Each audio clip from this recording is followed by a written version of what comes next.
We're ready. We're ready? Yeah.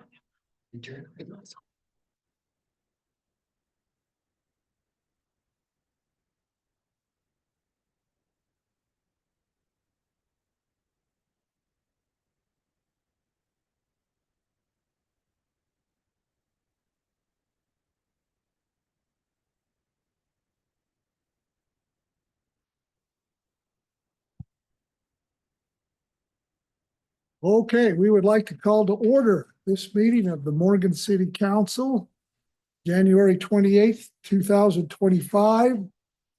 Let's see, representing Morgan City, we have council members Jeffrey Richens, Jeff Wardell, Eric Turner, and Dave Alexander, and myself, Tony London, who is acting as mayor pro tem tonight. We'd like to welcome everyone here. Everyone here will be able to, I guess I should mention representing Morgan City is our city manager, Ty Bailey, our legal counsel, Gary Crane, our city planner, Jake Young, Teresa Schultz, who's been with us for some time, and a special welcome to Janet Pace, who is our new city recorder. So this her first night at a city council, right, Janet? Okay, well, I was gonna say, we'll try to keep you on the straight and narrow, but you try to keep me on the straight and narrow. We'd like to welcome any guests that we have as well. Most everybody will be able to introduce themselves. Let's see, we do have one guest here. Autumn, would you like to introduce yourself? Science. It's a college class offered in Oregon High School. It's run by Weber State, and we have a political engagement assignment, which I'm here for. Excellent. Thank you, Autumn, and we'll try our best not to bore you to death tonight, so. So moving on, I've asked, Eric Turner if he would lead us in the Pledge of Allegiance, and Jeffrey Richens if he would offer an opening prayer. All right. Please repeat with me the pledge. I pledge allegiance to the flag of the United States of America and to the republic for which it stands, one nation, under God, indivisible, with liberty and justice for all.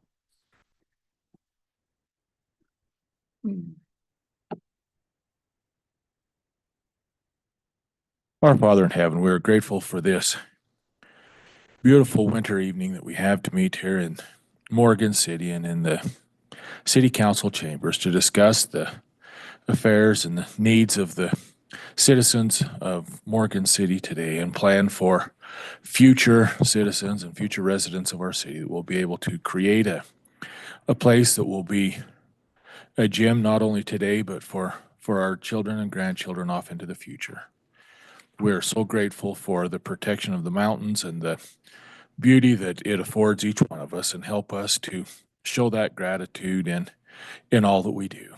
We ask a blessing to be upon our national and state and local political leaders that will be able to make decisions and do those things will be in the best interest of the citizens which we represent. We ask a blessing to be upon the first responders and those that are protecting our rights and our freedoms and help us to support them and their families.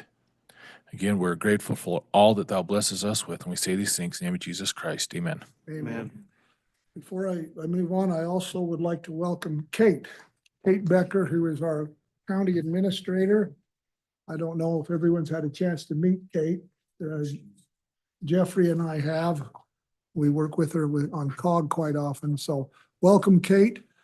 And also, I'm conducting this meeting in the absence of our Mayor Steve Gale, who has asked me to do this. He has been, I guess, rather ill the last few days. He's been under the weather, so we'd like to excuse Mayor Gale. Moving on, if anyone has had an opportunity to look at the agenda, I would accept the motion to approve of the agenda. So moved. Second. Motion by Eric, second by Jeffrey to approve of tonight's meeting agenda. Is there any discussion on that motion? If not, all in favor say aye. Aye. Any opposed? That motion passes. Let's move on down to our consent agenda, which is the minutes of the city council work meeting and the city council meeting on December 10th, and a set of warrants. If anyone has had an opportunity to peruse the minutes and warrants, have any questions, now would be the time. Any comments, corrections? If there are none, I would be willing to accept a motion to approve of the minutes and the warrants. Tony, I'd move that we accept the minutes of the work meeting, city council work meeting, December 10th. The city council meeting of the same date, and the warrants 12/6 to 24 to 123/25. And I'll second that, Tony. Motion by Dave Alexander, second by Jeffrey Richens. Do we have any discussion on that motion? If not, all in favor, say aye. Aye. Any opposed? Okay, moving on down to citizen comments. Do we have anybody online, Teresa, that you're aware of? Okay. Anyone here in the audience? Autumn? Any comments? Okay. Then we will move on. We have a couple of verbal presentations here tonight. The first concerns the Christmas box report, and I believe Ty is going to give us that report. Is that correct, Ty? Yep. So, for Christmas, Denise put together a fundraiser as the city, so the staff, and she invited others to participate. And I went to the children's box, and we got this, thank you for your support.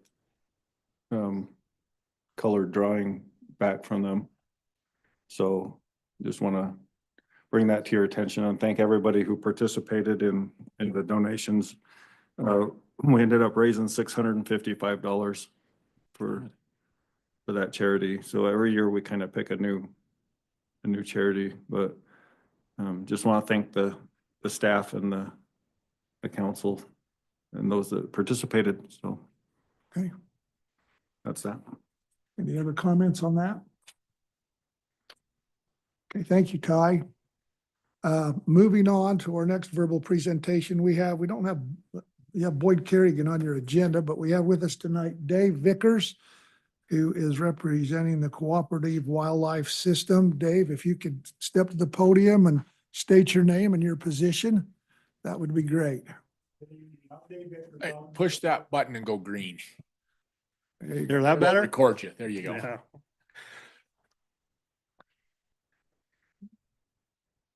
Okay, way of introduction, my name's Dave Vickers. I'm the Morgan County Fire Warden. I've been here a couple of years. Prior to that, I was a fire management officer over the Morgan County area, but the reason I'm here is a little bit of house cleaning. I don't know how many of you were on the council a couple of years ago when I first came to you about the cooperative wildfire system. Anybody need an update on what that is? Maybe just briefly. Yeah, basically what it is the reality of it is there's not even a county, municipality or anything that really could afford a catastrophic wildfire. And unfortunately, we're seeing examples of that. If you've seen what just recently happened in California, I had a chance to go there, but I stayed and covered the home plate. And for the last couple of weeks, I've been covering Morgan, Weber, and Davis County for any wildfires that if they'd happened here. And even in wintertime with snow on the ground, 2 years ago, they had the fire in Colorado, burned over 1,000 homes over New Year's Eve. So anymore, wildfires happen. And what it is a couple of years ago, used to be only the counties could enter into a cooperative agreement with the state to cover expenses for wildland fire. A few years ago, they created a program to allow the municipalities, because they're affected by wildland fire too. So a couple of years ago, you guys entered into agreement with the state, and that agreement actually expired on December 31st. However, a couple of months ago, I came and dropped off an extension letter, so you're covered on that. But the thing is part of the cooperative wildfire agreement is there's a few things that are required by the participating entity.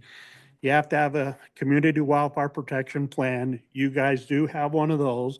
I'll probably be approaching you in a couple months to go over that because we'll need to update it. So we'll probably need to get working on that. So that's not a problem. We'll take care of that. The other thing is you have to do some mitigation work and some things as part of your participating commitment. Those things are changing a little bit there. That's one of the reasons that the agreement expired is they're changing a few things. One, they did away with the percentages of how much has to be mitigation, how much could be equipment, how much could be preparation. And the other thing they changed is all the cooperative agreements are now on a calendar year. So even though most municipal agencies are on a fiscal year, all the cooperative agreements have changed to a January to December, just statewide. It's just easier for management for the state to do that. I don't know, was anything handed out to you guys? Did Boyd get anything to you? Not recently. All right. Nothing in our packets. I just got a blank document from them. Is that what you're passing out? Okay. Yeah, this is the participating agreement, the reason I'm here Oh, okay. tonight. Just to give you an idea what it is, we'll only actually need one. This is what I need to cover with you guys tonight, because I definitely want to make sure I keep you guys protected. Do I need one for? Get one probably to Ty, or one of those, I can even link my copy.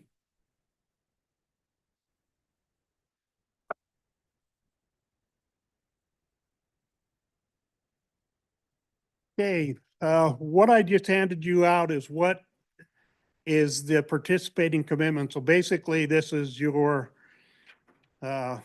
document that allows you to participate in this program. And this was actually due January 16th, but I sweet talked them that we'll get this done. So what we need to do is, as you will see, that it's done by risk assessment and historical fire costs. Thankfully, your historical fire costs I calculated was for getting rid of the highest year, the lowest year for the last 10 years, and yours is $15. So most of your assessment came because of the risk assessment. And as I went through that, as you'll see on the document, your participating commitment to continue in the CWS program is $1,666. So what needs to be done is, if you'd like to continue, I have to give you the option. You do not have to participate. You can say that we don't want to be part of it, but for you guys, it's such a good deal. And the reality of it is the potential is there, because if a fire even starts in Morgan City and goes out of the city limits, you're going to get charged for the cost of fighting that fire. Or even if it starts outside your city limits and burns into your city, you'll still be charged a portion percentage-wise of the total cost of that fire. And with what costs of wildfires are, it's ridiculous. So anyway, for a $1,600 commitment, it's really, in my opinion, I would strongly recommend you. It's a no-brainer to continue participating.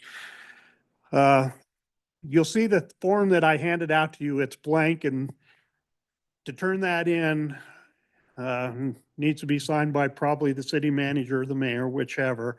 But we need to list some projects, and just talking with Boyd and him and I and what we're doing with the county and coming up with some projects, something just as even as simple of, if we do a community cleanup day down by the river, by the park, and go through and do that, in-kind services work. And I imagine, I've done that in my previous position. We've done that with North Salt Lake, and every year they have a community thing in one of their parks to go up and do the trail system. And they use the IRS form. It's almost up to like $30 an hour per person. You just do a 1 day cleanup and get a community event there and they cover their costs in 1 day. I imagine we could do the same thing here in Morgan City. And we could probably put that together for you so we can take care of that. Any other events, if we do prevention stuff, like if you have a community event and we set up a booth and hand out defensible space, wildland fire protection, how to properly do burning, any of that kind of stuff, we can count the hours on that too. So there's a lot of options that we have. And this year, as part of the new change, they also have changed it. Before you couldn't write a check to the state. Now they're accepting the check. So you could actually cut a check for $1,666 and be done with it. But there's things we can do so that we don't have to do that. Because I think it'd be a good advantage that we do some kind of community event during the summer. I think it would be good for the community. And it's something that we could set up. The other options that you have is, I don't know what kind of public works or if you have parks department. I'll have to admit, I don't quite know of all the infrastructure that the city has, but any work that they do that could be something that could benefit prevention of wildfire, you can count equipment time plus the time of your operators and stuff. So I think there's plenty of things that we can do. We just need to very shortly come up with some ideas to put on this form, because I really need to get this form submitted because we're past due on that. So basically, that's really why I'm here. The CWS has expired. We got an extension. So when the new form comes out, because we're right in the middle of the 6 scariest weeks of the year is when our legislature's together. So we don't know what kind of things are going to come out, because they are talking about some changes related to wildland fire because it's a big hot topic. But as far as this goes, do any of you have any questions? May I ask a couple real quick? So what we need to do right away is we need to do the proposed actions, right? And then we have the year to get that done. Is that, What my suggestion would be is, in the next day or two, whoever I can meet with Ty or whatever and get it filled out, get your authorization. If he can sign it, I can get it sent it in and we're done. Like I say, if we just put down there a community cleanup during the summer along the park and the river with expected amount of, be optimistic that we'll get people that will come help us. That one item would cover, it's not going to take very much. We don't need to come up with 10 things to cover this. I think that one event would actually have enough to cover the allotment, but I need to have something in there that's legitimate and submitted fairly soon. I told them we'd get this done fairly quick, because like I say, I know we're past the deadline, but just scheduling time to get in to see you. A little bit behind the 8 ball, but they're okay. I got them all settled down. okay, They like us up there at the state office. all right, Mayor? sure. No. Ty? So is it better to have the community involvement or just stuff that we do as a public works department? Well, I'd have to look to see on your CWPP, because we need to align with that, and we probably, if we come up with something, we just match it into the CWPP. So either way, so it's up to you on how you would like to do it. So I know we brainstormed, Boyd and I brainstormed, when we made the proposal to the county, we came up with projects that we knew that would meet the criteria and took care of that. So our- And I can do the same thing for you guys. If you have some ideas, yeah, we have no shortage of ideas for $1,600. So our power department does a lot of tree trimming to get the trees out of the power line, which in California, that's one of the biggest deals, is that it's a big thing here too. fire mitigation. So since we own our, Yeah, so those can be added in there too. but we spend about $15,000 on tree trimming There you And go. That's what, and then our Parks Department's actually down cleaning up along the river Along right now, Nicholson taking, Mile, yeah. yeah, taking out. I saw that the other day. They've removed quite a bit of brush from Yeah. the Mickelson Mile. And then we usually have a senior, And that's all we need. okay, so, The actual real true contract, the CWS is under development thing and I don't know if you got a copy of, I'll just give this to you. Just so you know. This is the extension showing that you're not a violation of these. That's just the extension thing. Okay. So that we're good. So basically, if I can get with you and get this thing squared away and get a signature on it, I send it into our people. The nice thing about it is it really doesn't commit you anything. I'm not asking for a $1,600 check today. It's just showing that you have the good intent that you're gonna meet the CWS. And when that comes, then we'll have to have that presented to the council, have you go through your adopting contract process and all that stuff. But until that, and we're anticipating it's probably, I'm gonna be honest, we're thinking it'll probably be April before we see that. I bet it won't be till after the legislature's over, just because. But Well, thank you. Does anyone have any other questions? I don't see any reason to not move forward. We need to, $1,600 insurance policy. It's pretty Yep. cheap. Yeah, So- it's pretty like a no-brainer, so Well, okay, well, thank you, Dave, and we really don't we'll need let you Okay. work with Ty and get that. And if taken- you ever have any questions, just feel free to get a hold of me or whatever, because I'm here to help you guys. Okay, So thank you for your time. thank you. Okay. We will move on down to our active agenda. Our first item on our active agenda is to accept the annual financial audit report. That report will be given to us by Mr. Chuck Palmer. And remember, at the end of this presentation, we'll need a motion to accept this final audit. Mr. Palmer, All right, we're excited. you're excited. Uh, Well, I'll try not to put you to sleep. So, Can't wait. well, thank you for having us do your audit again this year. Appreciate all the work that the staff did and Child Richards and his staff did to get this all ready for us. They make it really easy for us to do and it was really clean, easy audit to do. So anyway, I don't know, do you have copies of the audit or? Yeah, okay. We typically, you guys bring a bound copy to the Oh. meeting. Okay, I thought Ryan had sent them up, but, He emailed it, so I can forward the email to the, okay. did we forward the email to the council already? You did a while ago, I think. That may have been just, was that the regular financial reports? Oh, maybe it was, maybe that's. I don't think so. but- I think we were just waiting for tonight, so Probably, yeah, I have this we could make copies of real fast. I'd like time to Copy. review it. Could we accept his report and then maybe vote on it next meeting? Yeah. But I'd like, every year in the past, we've had a chance to review it before we were here to listen to your report. yeah, I get mixed up as which cities, 'cause a lot of the cities are just emailing it out with the packets and that, so. Okay. Anyway, but,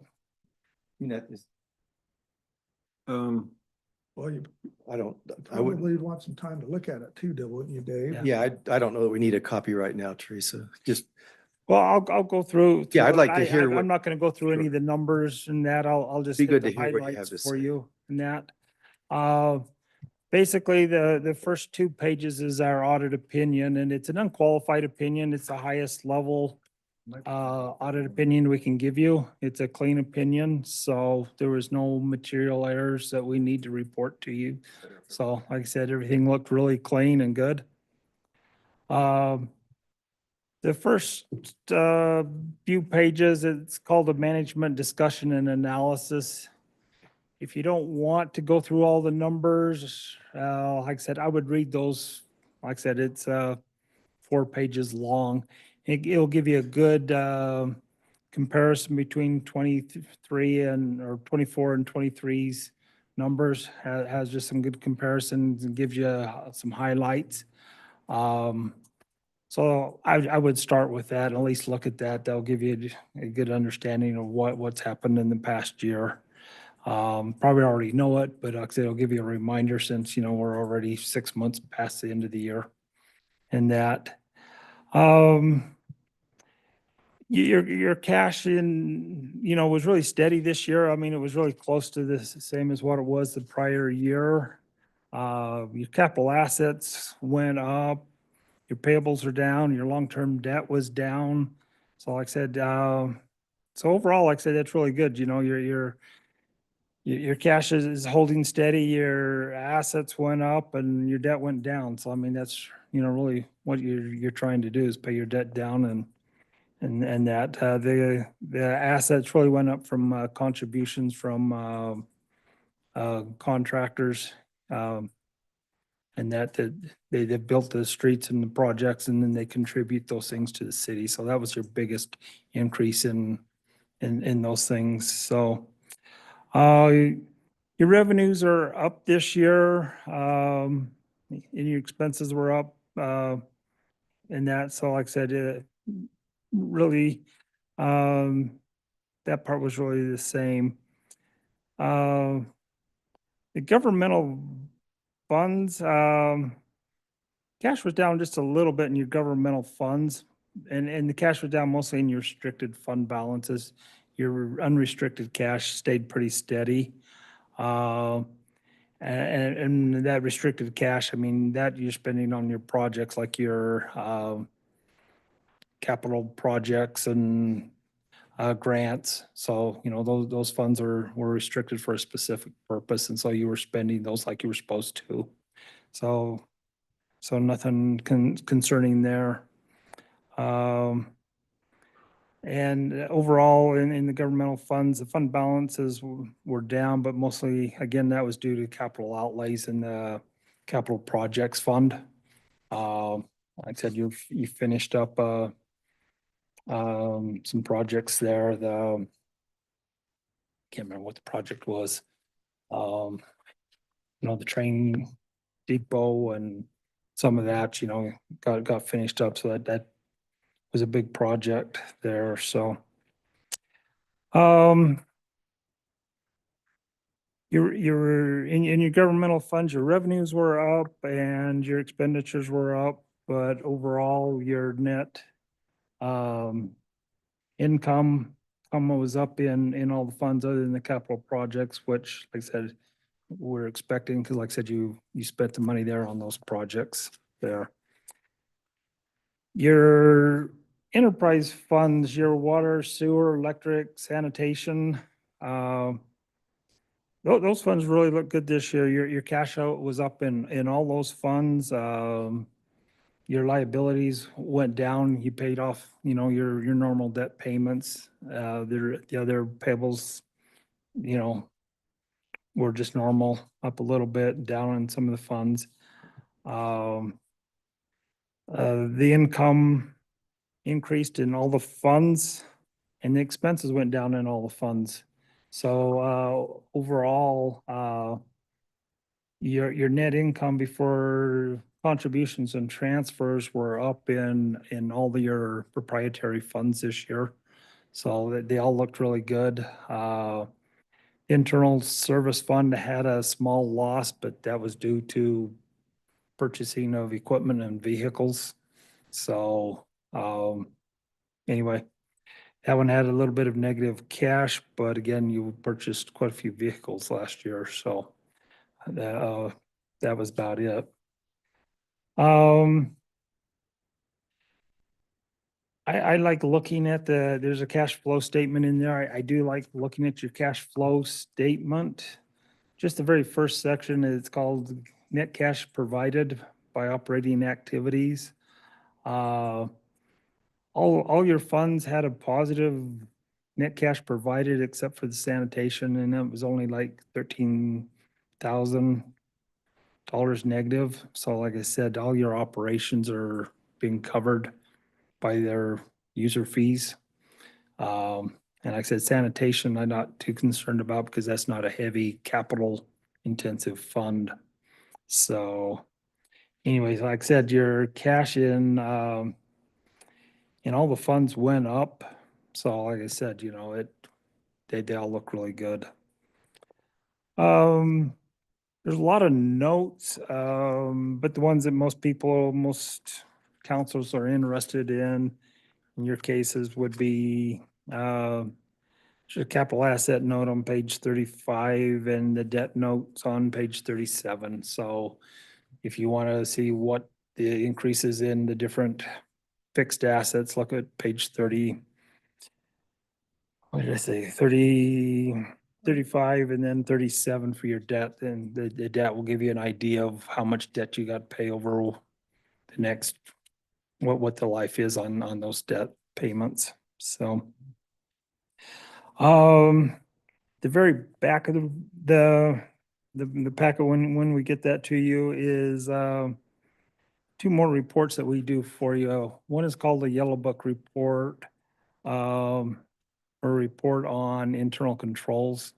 We don't issue a report on internal controls, but if we had any major concerns, this is where we would let you know, hey, there's something wrong, and we didn't have any issues with your internal controls. Like I said, you guys are involved in it, and you got good separation of duties for the size you are, so that looked fine. And then we have the state auditor report. We're required to look at several items for the state auditor, make sure you're in compliance with state law. We looked at quite a few areas this year, and we didn't have any findings in any of the areas. So like I said, everything looked really clean. So said overall, like I said, it was a great audit, great report. So staff got us everything really quickly as we needed it, and pleasure to work with. May I ask a question? Any red flags? No, like I said, your balance sheets look good, and like I said, yeah, everything looked really good. So Chuck, in the past, it seems like you've commented on the city's ability to continue an operation if there was, say, a drop in revenue. Do you stress any of that? like I said, this year, like I said, everything, your cash is up and holding, and, like I said, nothing's jumping out at me. Like I said, it looked really clean compared to last year, and, you're completing your projects, and, Good. Oh, good. like I said, yeah, nothing really. Good report. That will make it easy to review. Yeah. If you got any questions, feel free to give me a call, or Okay. you can call Ryan and his office, and like I said, yeah. So, Thanks for being here. yep, you're welcome. Have a piece of chocolate. So I would suggest that,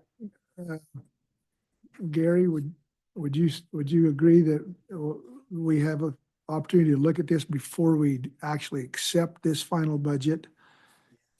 Okay, so the action would be that, We- just table. yeah, we get in our hands a copy of the audit so everyone can review it. And then perhaps put it on the agenda for next meeting to accept the final audit. Would that be a good course of action? Okay, all right. Do we need a motion to table it tonight, or? I don't Okay. think so. It's All asking right, for I action. would accept that motion. So moved.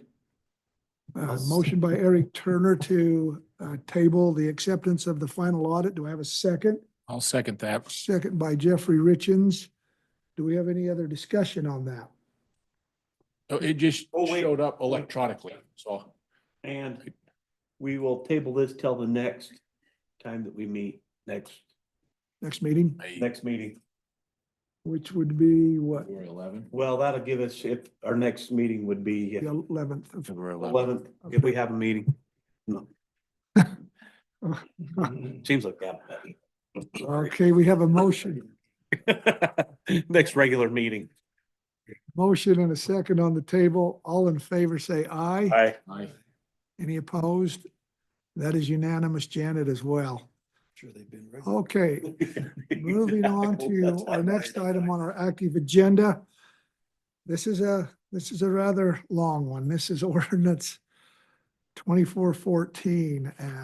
There's a lot of information in this ordinance, a lot of definitions, a lot of regulations. And so we are going to turn the time over to our planner, Mr. Jake Young, who is going to walk us through this. Jake, the time is yours. Good evening, Thank you. council. Thank you, You can Chuck. go, Chuck. Thank you. You're welcome to stay and listen to this. You don't have to stay. I often, Run. Yeah. Yeah. What's more exciting than subdivision ordinance? Come on. Nothing. Not even the Super Bowl going down to the last minute. Okay, good evening, council. Great to be with you. I'm gonna do a screen share. There we go. And I'll just provide a really short Yeah, cause this could go for a while, right? background. And keep it brief.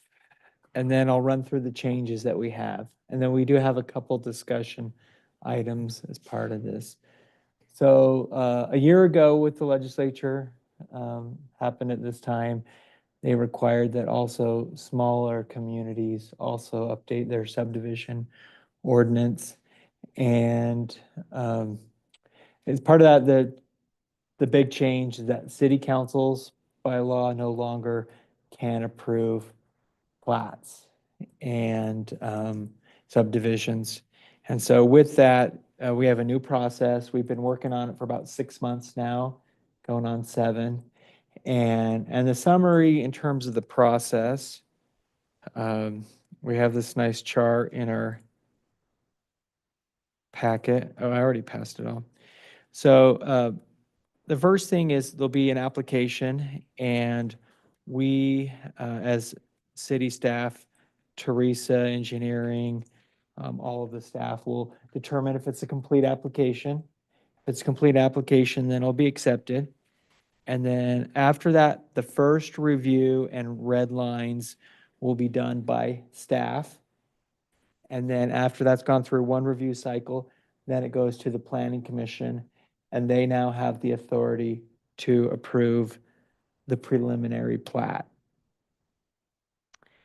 And I want to get to and if it's a minor subdivision, which we have defined as 5 lots or less, then administrative land use or staff can take it all the way through approval.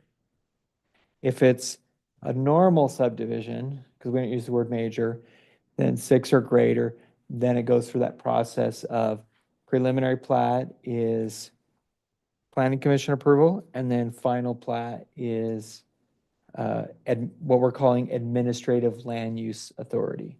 This is where you as city council give the authority to Gary, engineering, planning, and then with the support of public works and utilities to approve plats.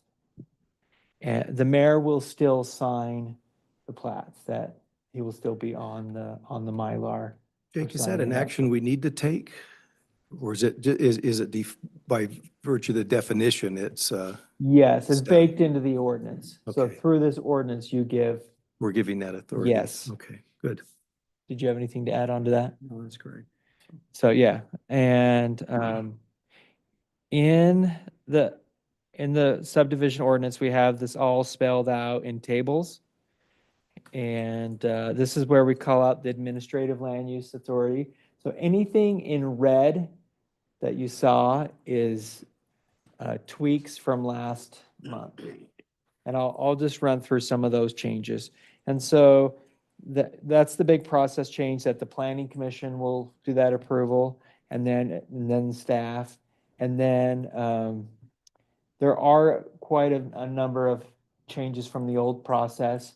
We took advantage of this opportunity to streamline. I don't know how long the Morgan subdivision ordinance has been around, but almost as long as Morgan. And it has a little bit of everything in it. And so we tried to remove what was unnecessary. by the changes and also what was extra baggage. So this document looks long, but a lot of it is just the crossouts. So, and so you'll have the preliminary plat approval, and that's good for a year. And then the final plat, has to be approved, or there can be an extension. And then after that, you go into the improvements and the recording. So I'm gonna run through some of the changes that we've made since then, and we do have a couple of discussion items on that. These definitions that are red and yellow are, what we have tonight is also two, multiple ordinances to approve, but we took the subdivision ordinances and moved them all into the zoning land use ordinances. That way they're in a single place.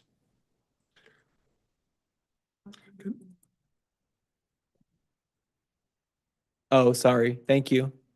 We took the definitions from the subdivision ordinance and moved them into the zoning land use ordinance so that we had the definitions all in a single place together. Just a quick question. Yes. I'll forget to ask it, Jake. So back here on your little graphic. really- Okay, go down. By the way, I think that's very handy. So appreciate, on that first red one up there. So I know we talk a lot about this land use authority, right?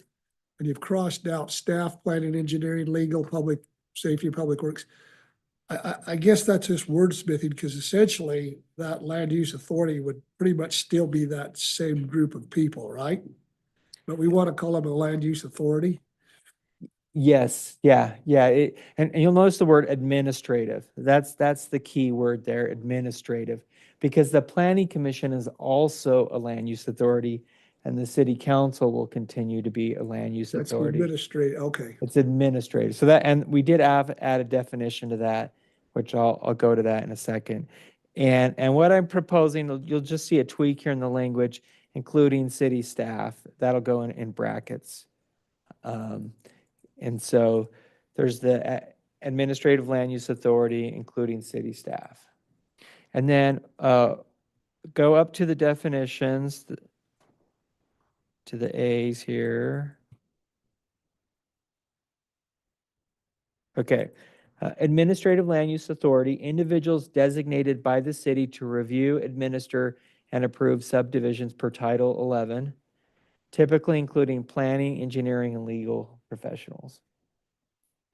And also, so Public Works is going to be supporting, utilities will be supporting, and especially utilities that are outside of the city. You know, they don't have authority to approve a subdivision, for example, I was gonna say Rocky Mountain Power, but they're not here. For example, the internet company, Utopia. We want their input. They're advising the city, but they don't have the authority to say yes or no. Hey, Jake, on that definition. Yes. Individuals designated by the city, should that be the city or the city council? The city council is providing that authority or creating that land use authority. Yeah. You are the city, so, I mean, Okay, you are the city so for that purpose. By definition, Setting the council can be the legislatively city. who is on that board, yeah. Okay, so we're good. Okay. That works. So we're good with that definition? That's the only one that we added. That was new to this. And then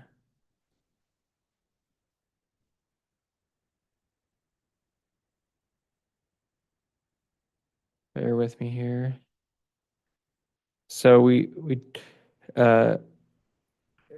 tweak this so those two match up, administrative land use authority, that's the staff. So anytime we say that, you're like, okay, I know who that is. Because you say land use authority, you're a land use authority, planning commission is a land use authority, and now we have an administrative land use authority, which is also a land use authority. And then this was already in the ordinance, but I added this to the schedule just to kind of remind people and call it out that there is that need to get their approval from the Water Advisory Board. That step was, like I said, already in there. On trails, we adjusted a must to a should be 10 feet wide. Just to have a little bit of flexibility in there. Okay, in this case, in terms of reviewing, that's where we swapped out the design review committee to the administrative land use authority. And the design review committee can still continue because that's essentially the bigger group. That's where we invite Utopia and everybody else to come. And they themselves are not a decision body, but the administrative land use authority is the decision body. Mayor, can I love saying that. Facsimile of a mayor, yes, go ahead. Your lookalike. Mr. Pro Tem? Yes. Can you go back to the trail? Yes. So the trail should be 10 feet, but our current standard is 8. Oh, this is the corridor. Not necessarily the actual asphalt, but how wide, like an easement. would Oh, be. okay, perfect, thank you. And, The and corridor should be, okay. Yeah, you just kind of zipped through that, so I just want to make sure that yeah, we didn't create a conflict between the two. sure, that makes sense. Okay, we should still be good with that. Thank you. Um, Okay.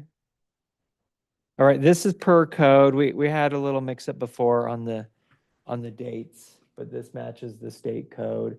30 days on the accepting, like reviewing, and then after that is 40 days on each cycle. And that's just per state code for communities of 5,000 or less, and also a county of the size of Morgan as well. Are we class 3 county? Yes. You would know that until the law changes.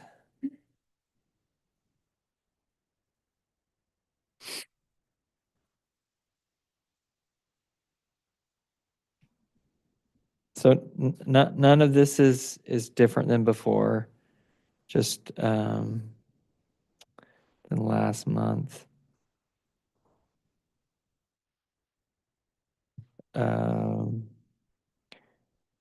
Something requiring road base, just some basic text there, oh, actually that's from before because it's in yellow. Just showing you what is new. Okay, this was an item of discussion.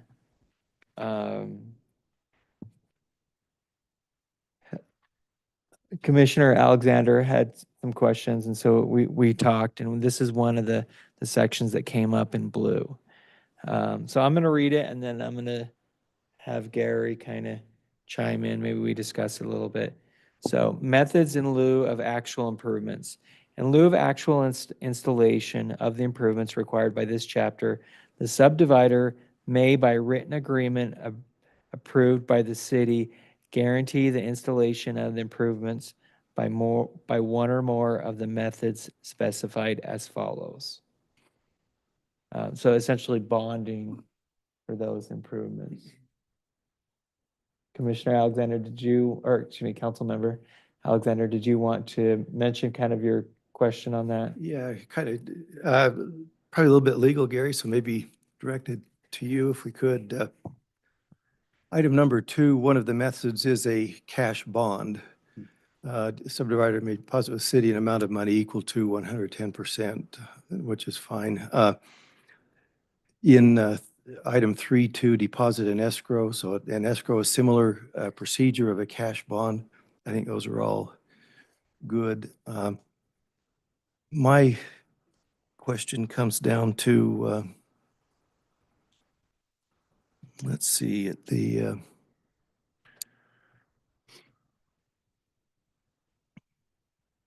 we've got a different schedule here. Yeah, so at about the middle of page 46, we've got item number 3. And, I've noted, we'll also note that we've taken out the trust deeds and some of the other forms that used to be acceptable that aren't as much now with, our current environment. But item number 3, looks like 3 point, well, 3, we got in blue down there. Deposit with the city on page 46, a cashier's check to secure the installation and or completion of all uncompleted improvements required by this title. I'm going to submit that we take that out, and here's the reason. We've established our cash bond, which is just cash that the city holds. We've established an escrow, which would be, right, almost like a cash bond. Maybe somebody, an escrow agent is holding the money, the cash, rather than the bank. But there's some, in my mind, some ambiguity with deposit with the city, a cashier's check. Okay, here's to the city, here's a cashier check. Does the city cash the check? Do they hold the check? Handing the check to the city, is that considered a deposit? And more than that, again, so that brings up some ambiguity. Number 2, is it a duplication of our cash bond if that's what we're trying to do with the cashier check? If a cashier check is just held by the city, the bank still got the money. If it's cash, if the cashier check is cash, we've got a cash bond in my mind.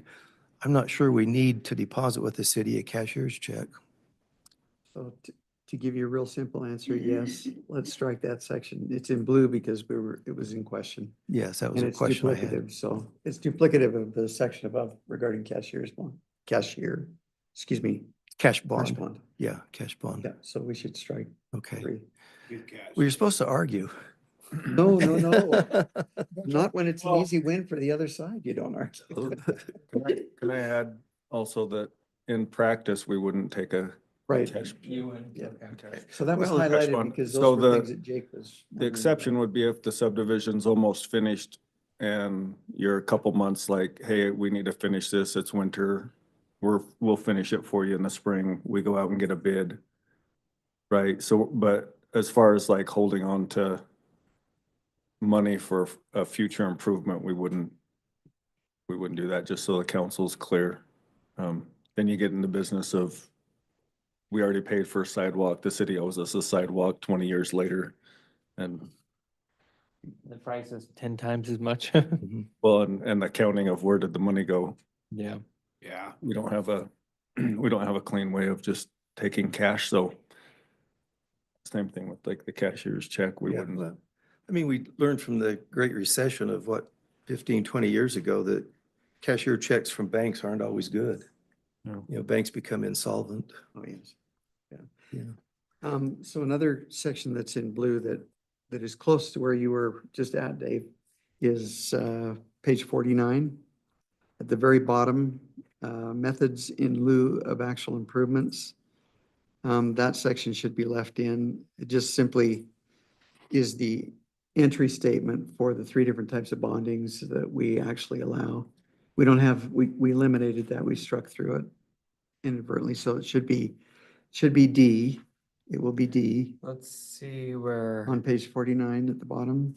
It says yeah, methods in lieu of actual improvements, and in lieu of the actual installation of improvements required by this chapter, the subdivider may, by written agreement approved by the city, guarantee the installation of the improvements by one or more of the following methods, and that's where we outline the methods.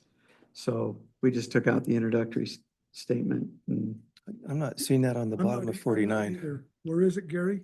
I'm sorry, on page 49. well, that page is different because we've added. Oh, that's things. okay. Let's find what section. then. It's Google Docs. You add something and it's, Methods in lieu of actual improvement. so it'd be just Is it in- before escrow bond. It'd be just before the section that, Oh, right there. Okay, there's methods. Yep. Okay. What page is it then on yours? So Jake? it is Sorry about that. 45.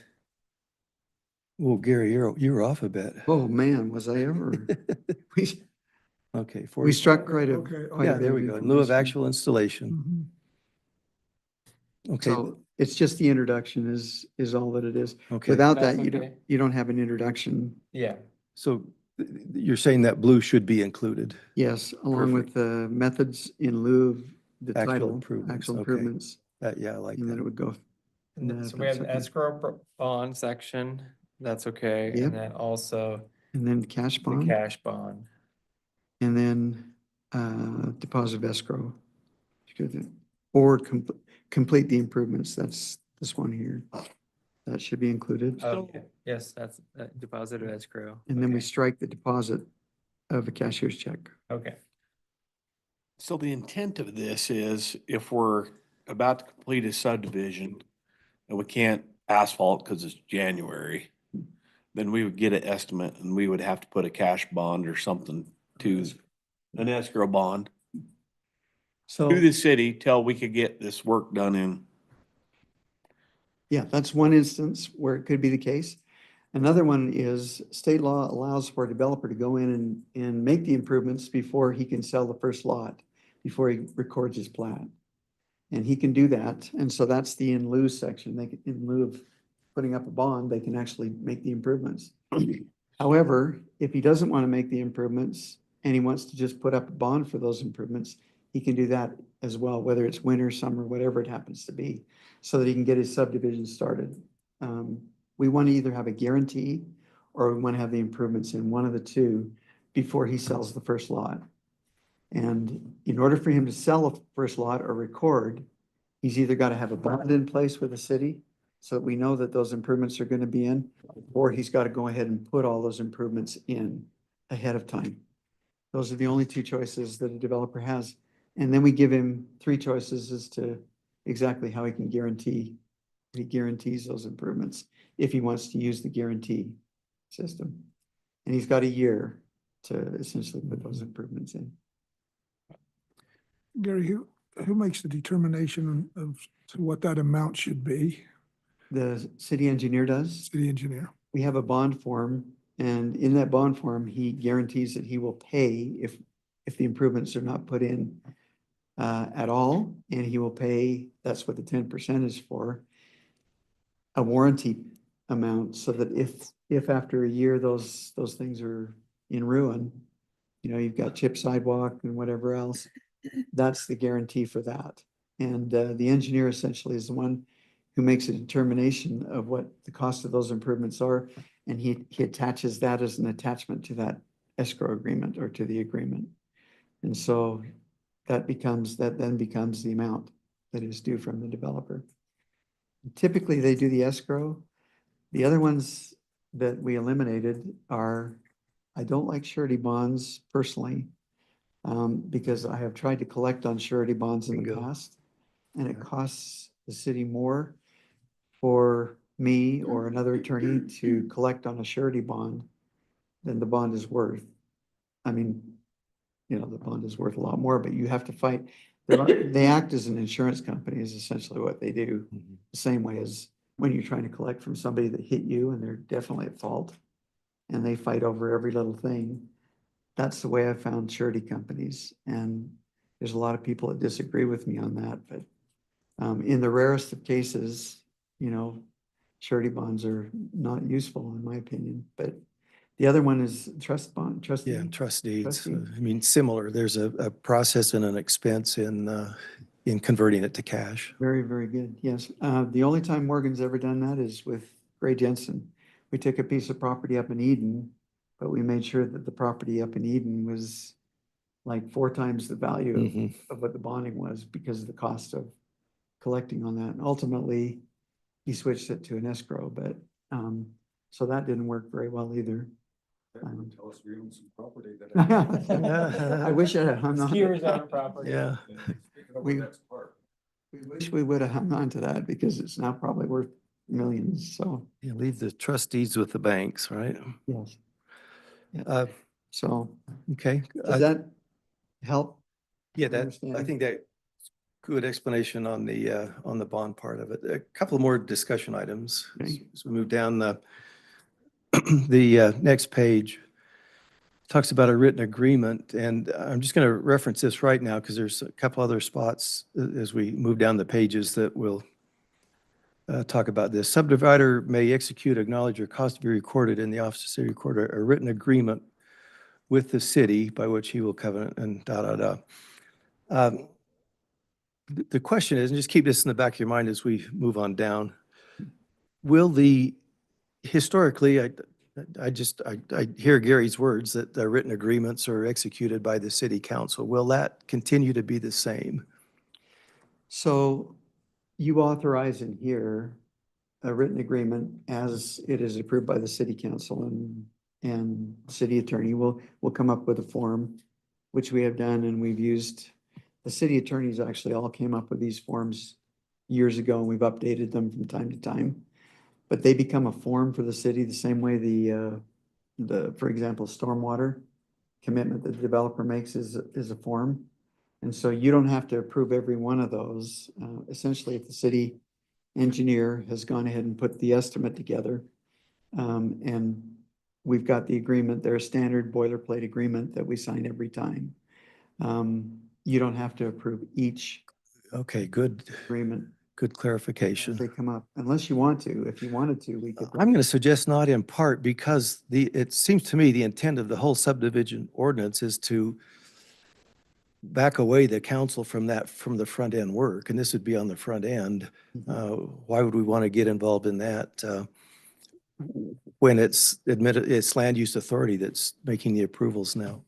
And that was the other question. that So we- that we- for us to be part of the form of the agreement, for sure, albeit we hereby approve the form, but I like that concept where the staff can execute.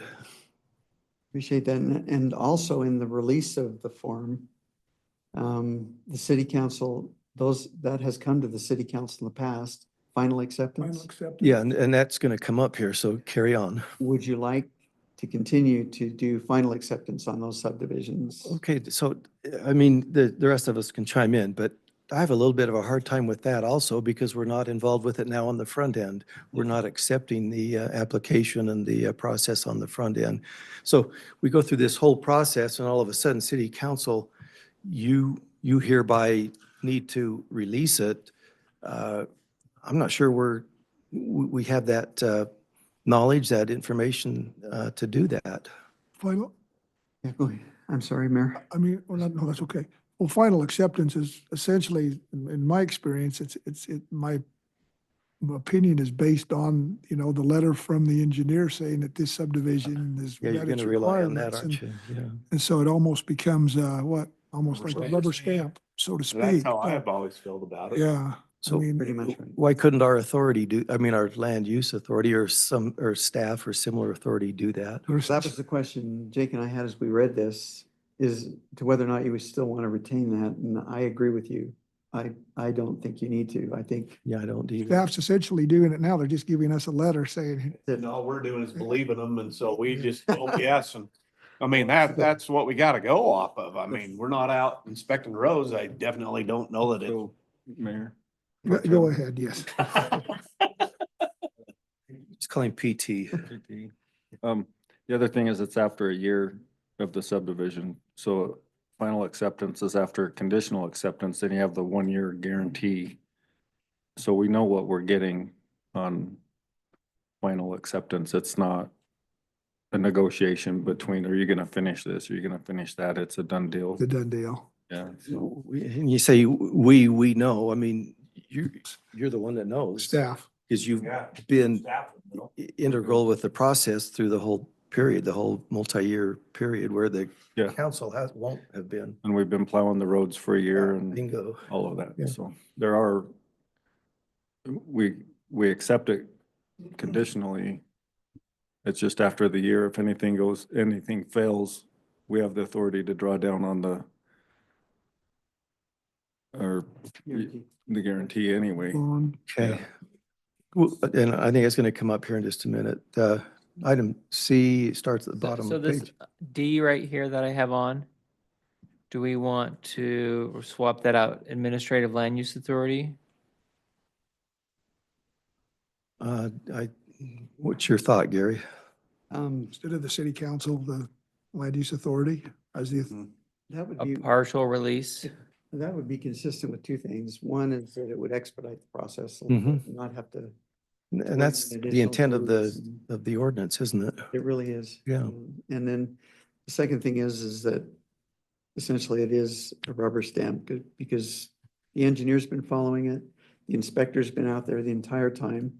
And the inspector certifies the engineer and actually our power, our water, our sewer guys all have to buy off on it before final inspection's done and before the city engineer will actually approve it. So all that happened before this point, so there's probably no reason why the engineer could not. I agree. Sign That's- off on it. And- So to yeah. answer Jay's question, would we call that authority the administrative land He use just- authority he just then? Typed it in there. I think that works. Okay, perfect. We have one other spot here. The city council is authorized to prescribe by administrative rule or regulation filed for record with the city recorder the forms and procedures to ensure the orderly, regular, and efficient process of applications for the approval of a proposed subdivision and the strict compliance with the requirements of this title. Which is what this title does. And also our policies or our rules and engineering standards and regulations Mhm. contain provisions that essentially talk about what needs to be bonded for and when. And you approve those once every year. Okay, So. so there's our authority by the council given to do it. Exactly. Okay. yeah. So. Okay? Item D there, are we down to that yet, Jake? Yeah, the partial So that, release. this one will need some tweaking too. City council is authorized from time to time, the request of subdivisor to release the bond, so change that. Yeah, that's good. Release from escrow agreement, et cetera. Are you getting these changes, Jake? I am. Oh, okay. He's typing, he's He's typing coloring them as all he's over right putting them now. in there, as we're talking about them. If you're looking on this screen. I'm watching on this screen Oh, I'm now. looking at my laptop. Yeah, if you're watching the big screen in front of you, I started watching Get this the big screen. picture. he's underlining and typing. It's got a better game going on. Or- I did. or telling you No, I don't dare. I'm just kidding. Okay. Okay, so here we go. Oh, the maintenance guarantees. The maintenance, is that where we swapped it out? I'm gonna switch here to our live doc.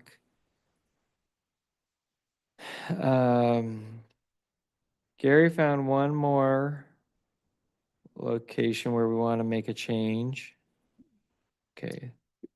You're on that maintenance guarantee on 48? Oh, this is the guarantee. That's different. So we- 110809D, 1 second, Go back He's up to F. up to F, okay. Yeah, right. Sorry, Oops, sorry, by the 1 way. second. I just want to see our numbers, okay. So, yeah. I think we maintenance- need we got city council in there again. This is it right here, isn't it? Where we, Mhm. this is where we took all that. All of the language out. Yeah. I just want to. We looked at one section of swapping out. Oh, that was title 11. Well, Guarantee. I mean, as long as you're on that, number 2 references the city council again. Required. Yeah, we took all of F out. Because that's covered in your bonding document anyway, in your bonding document above. Let's see here, let me just go back to, Question here. Is that the maintenance guarantee? Is that different than the guarantee? So here on the maintenance guarantee, yeah,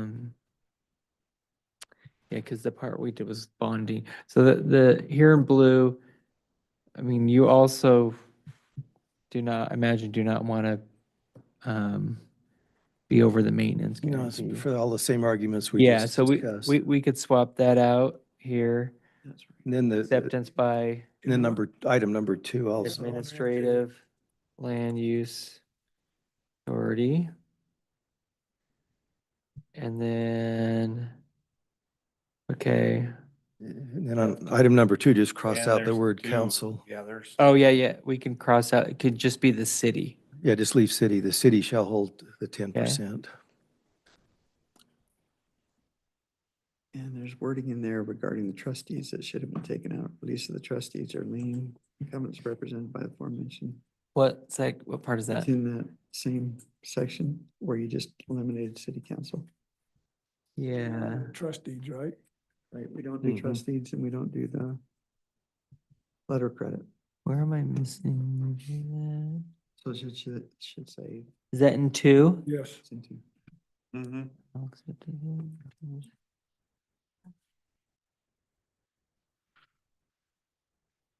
Oh, right. Oh, trust deeds. Release of the trust deeds or lien. Yeah, okay, release of the trust deeds or lien and covenant represented by the aforementioned 10%. How do you want that one to read? So what that ought to do is, we just eliminate, we replace city council with I have it as just council or just city. Just city, Yeah, yeah. anytime with city council here, we just say city. that's good. Okay. And then just put a period there and strike the rest of that, Oh, the rest, the whole Mhm. paragraph? just the rest of that sentence. Oh, the rest of that sentence. Or Does that paragraph. I'm Yeah, sorry. okay, okay. So the release, all that comes out.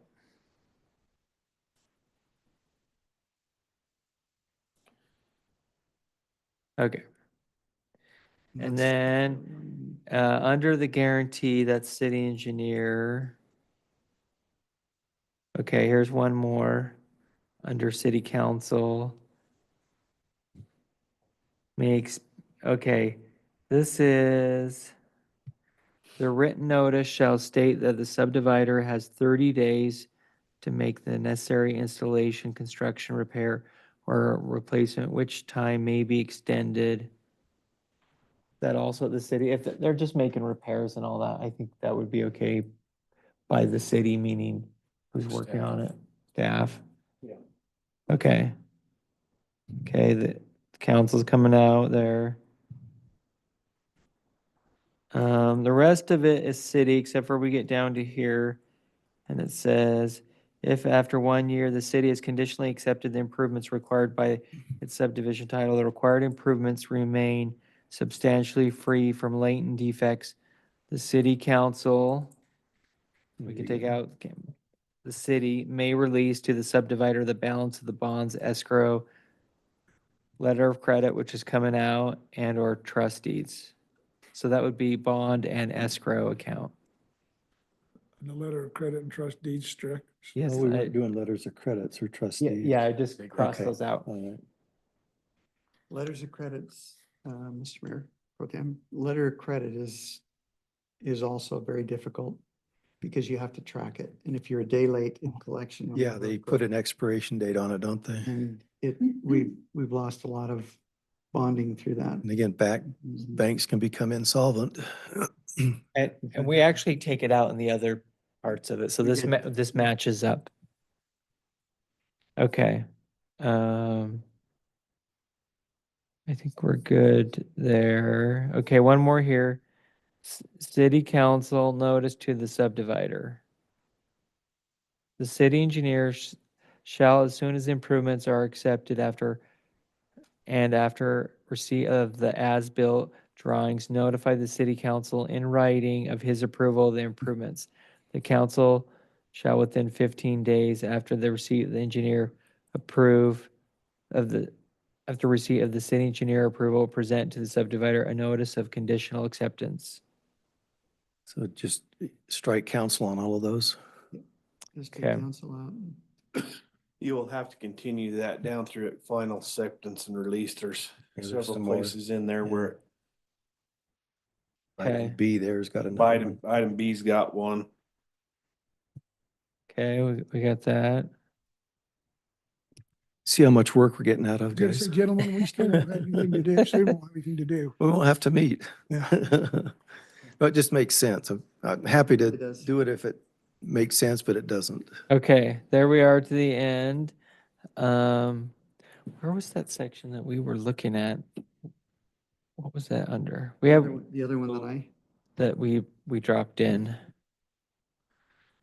This is just a little thing, but, where it says his, could we just put the developer? Oh. So there's a couple places that it refers to the developer as his. Oh, sure. That's probably a better idea, yeah. this is the other. Just while we're updating it. Is, is, Yeah. All developers are Developer instead of. Okay, I'm just gonna make a note here and here. Yeah. I mean, while we're updating it, then we might as well. Yeah. I think I had another grammar error. If I can. You can just send that after, that's okay. go ahead. Okay. I got a hypothetical question here. The bonding started me down this question. I'm trying to think of a scenario where this would happen. So I know there's nowhere to do this on 300 West, but let's say 300 West here in the city, there's not a sidewalk on either side. There's not curb or gutter or anything.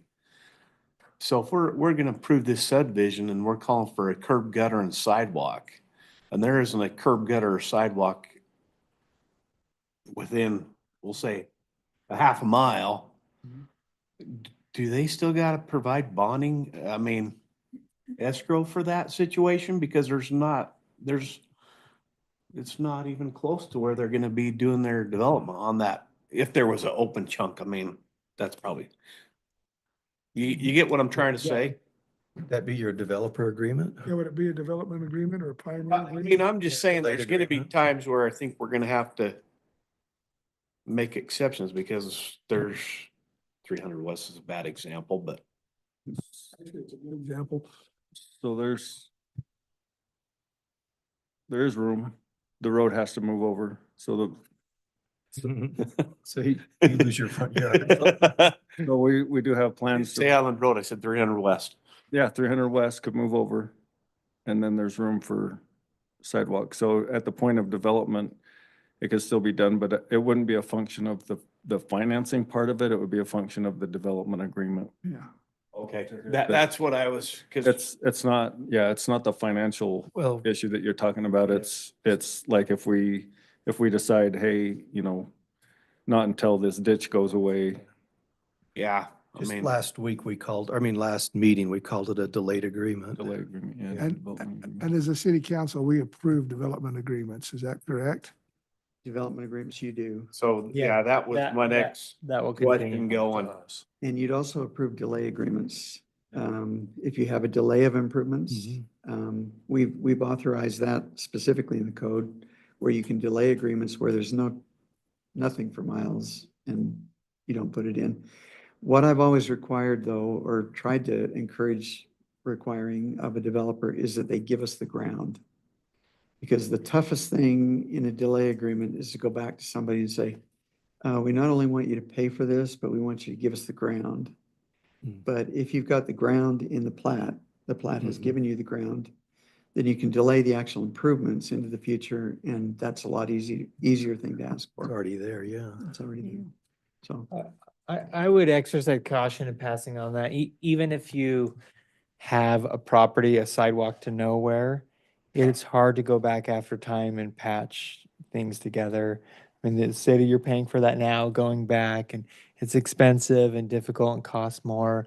I've worked with Brigham City in the past, and you'd think that they would be established with sidewalks and everything. They're dealing with this, way farther down the road at, 20,000 people or 25,000, and they have a lot of areas in the city that don't have sidewalks and they wish they had it. And how you build the trail system is, one section at a time. In the beginning, the Mickelson Mile just basically went from bridge to bridge, and now we're extending it. And so I think with sidewalks, there's probably exceptions and good reason not to in certain cases, but a lot of times, especially if you're building a whole subdivision, put in the sidewalks, even though you get to the end of the subdivision, you got to walk on the road. Then that's what you do. It's a policy decision. It certainly is a So policy that decision. decision then would come to city council to say, here's an exception to this thing. Here's what we're gonna do. Yeah. Development agreement Can I- comes A in. development agreement to Yeah. put it in better terms. can I make another observation? I know in Layton, ultimately, we determined to get rid of delay agreements, just simply except on very, very specific areas of the city where we knew that we were going to do it as a city, because there were so many miles of road.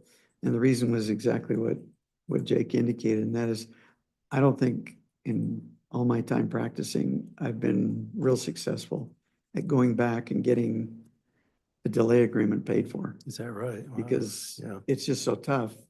But what I do is in the delay agreement itself, I put a provision that says that they will not object to the establishment of an special service or a special improvement district.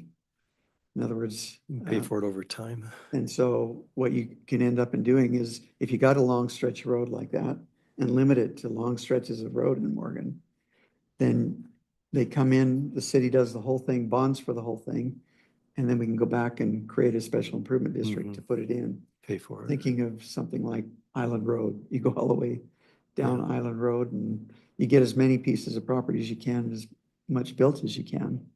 But ultimately, you may have to establish a special improvement district to get it done. And you want everybody who's put their houses in not to object to that. Yeah, So very good. Good observation. anyway, And what does happen when so-and-so sells a property to so-and-so and they're like, I didn't know about that. And now you know, the city's telling me I gotta put this in. It's recorded with the county is. recorder, so it goes with the land, yeah, yeah. it travels with Okay. the land. Okay. So we're about to test this theory on one of our projects. Oh. I was like, We do have a delay agreement on an upcoming road project to put the sidewalk and all that in, so. So sharpen your pencil, Gary. Oh, sorry. I Forget knew it. it was gonna come sooner or later. That's So- why I asked. Yeah, Okay, you want that. yeah, before the meeting, Gary and I were looking at one section and we actually have, this is in our live document, under the guarantee section, what Gary's recommended is we pull in this, we have a 3-paragraph text. I'll let you explain it, Gary. What page On- are we on, Jake? 50, Yeah, look, if we're looking at that document. well, yeah, now look at your screen because this is going. On what we have. This is a little bit new. This is the only new part really tonight, besides what you received already. And we took the longer section that we actually just went through. I'm gonna come back up. And all of this that we just went through and we're tweaking, Gary's found it to be unnecessary, most of it. Except for the description of the bonding. Except for the descriptions, the and just- bonding. And just a statement of what it does. It essentially tracks state law. is And- what we've done, so. Yeah, so all that actually can come out and then we'll go up and we'll read the simplified version that gets us what we need and then Gary can provide a quick. If a lawyer did it, is it simplified? It would actually is 20% text of the previous, okay?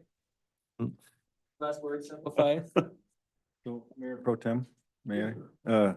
Kate has a question. Is it okay if we pass her a mic? Absolutely. It's more of a learn from our mistakes.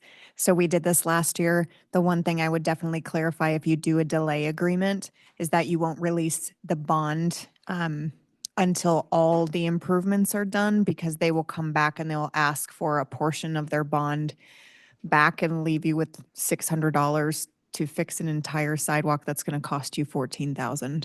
So just make sure that language is assured. Otherwise, they come after you for a portion of their bond back. That's good advice.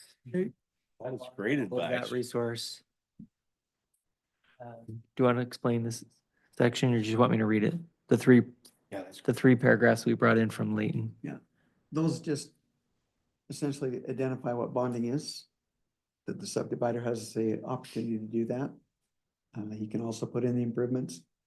And if he does that, the bonding is good for a period of 12 months. And then When you say bonding, a cash bond. cash bond, Okay, not a Escrow surety bond. bond, yeah. those two types of bonds. And so these 3 paragraphs essentially just describe what the state law describes as an improvement assurance is what they call it. And then gives you this information on how it's to be established, and it just simply says that it's established by agreement. It's good for a 12-month period of time. No extension except approved by the engineer. And then it gives you the 3 different types or 2 different types of bonds that Mhm, that Morgan are- City will Yeah, accept. that it will accept. And Perfect. we may get booted up to the legislature, and they may try to pull in sureties. They're trying to do that this year, so but we'll see. But that's essentially what those 3 sections do. It just simplifies all the language that you had after that, Mhm. that we had after that. Good And the work. reason there's so many changes in this section is because we tried to keep improvements exactly the way that it was in your code. But looking at this, it was so complicated. And we weren't following a lot of it anyway. And so I just thought, we'll just change it, make it simple. Now you got 3 paragraphs instead of 5, 6, whatever number you had. I know, I even understand it. it's contrary, that's important, but, it's not what I get paid for. I Yes, get aren't paid by you? the word. And it's I'm willing to take a cut. Additional paragraphs, job security. That's it. Especially when only the attorney understands. There you go. But so that's the whole purpose of reducing it to 3 paragraphs. I hope that is helpful rather than Thank you. confusing. And the Thank you. 12-month is state law. Mhm. It was 18. Ugh, and- Interesting. Or others had it at 18 and then been dropped to And they can 12. be extended. The bonding can be extended, so. Okay, this shows you what's been removed here. Just a lot more text on the divider, the repairs. We are leaving the escrow bond description. And then cash bond stays. And then some of these other sections where we had some confusion on the city and the covenant part, that comes out. And what this does is it just shifts everything to that agreement rather than adding unnecessary parts, such as that they'll install and pay for the improvements and all that. That will be in the agreement. On that, well, the 12 months is now state law. 'Cause we used to make sure we had a full winter. Yeah. So are we still okay to not accept it or not allow, like you can't pour road between our window? So we have certain temperatures and all that that we Yes. don't allow them, so we can still, but we have 12 months from the time they finish the improvement. Yes. But we control the whole winter thing by the time we allow them to pave. We can still do that. Okay.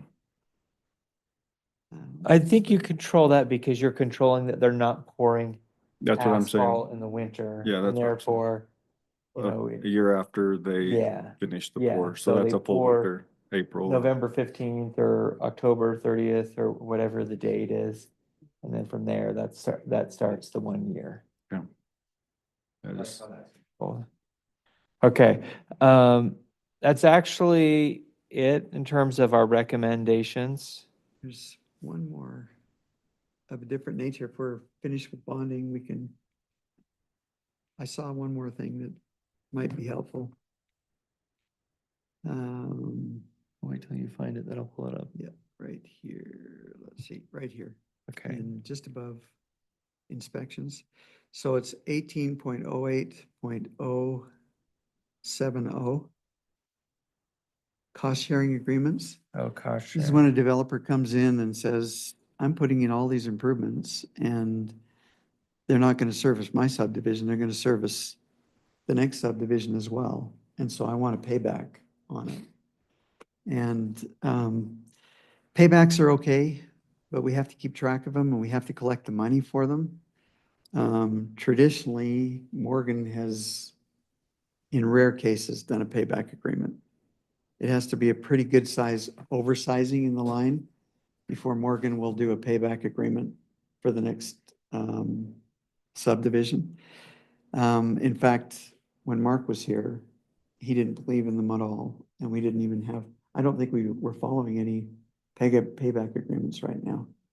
But it does provide an 18.08.070 for paybacks. So we facilitated payback agreement, but it was between the two parties. It wasn't the city. Okay, So one party put in curb gutter and sidewalk right in front of a vacant lot Mhm. of another party, and we told them you can get an agreement with, they did an agreement, so if that property develops in the next 10 years, then they owe the original developer their portion, but the city didn't.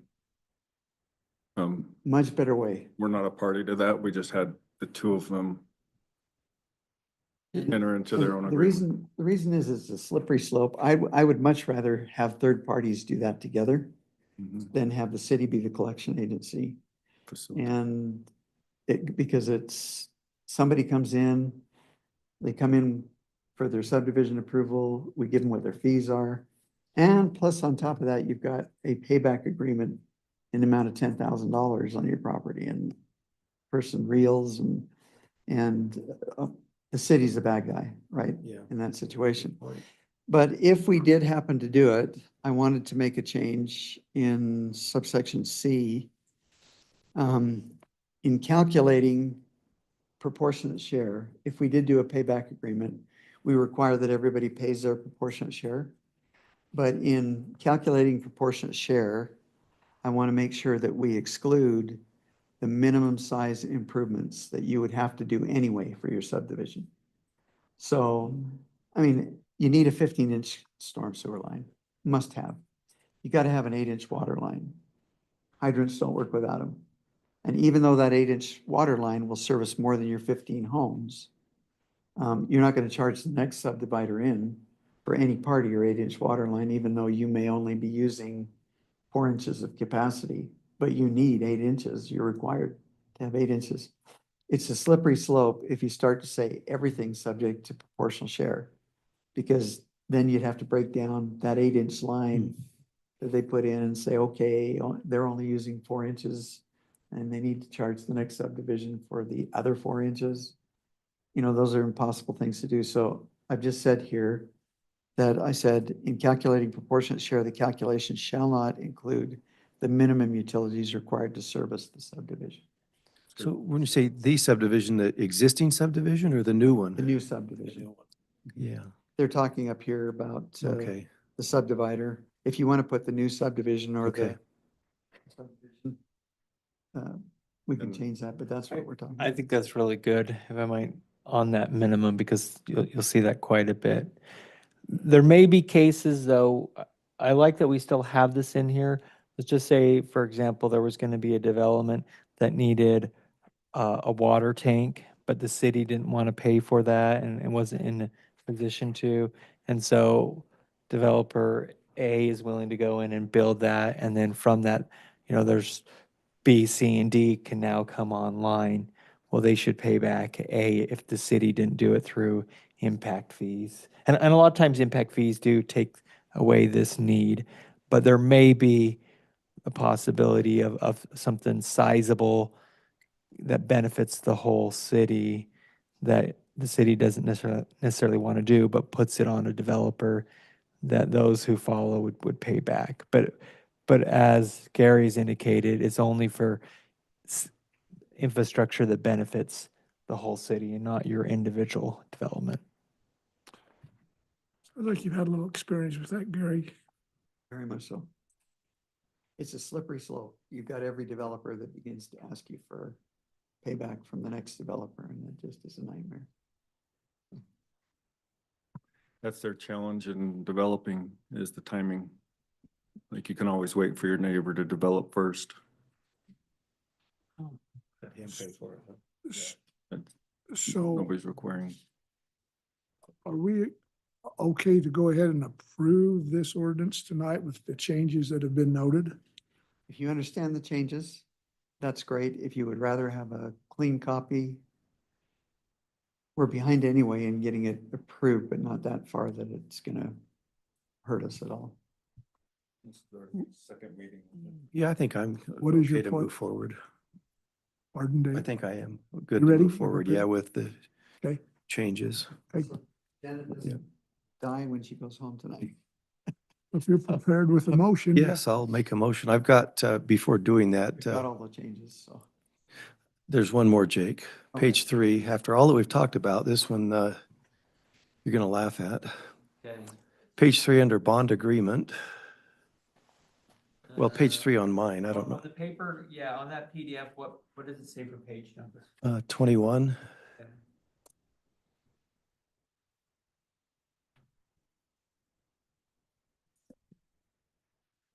Just, it's under the definitions in the Bs, just right. Okay, under definition. Yeah, under definition, go, the very first of the definitions, go past the As and get into the Bs. You got bed and breakfast block and then bond agreement.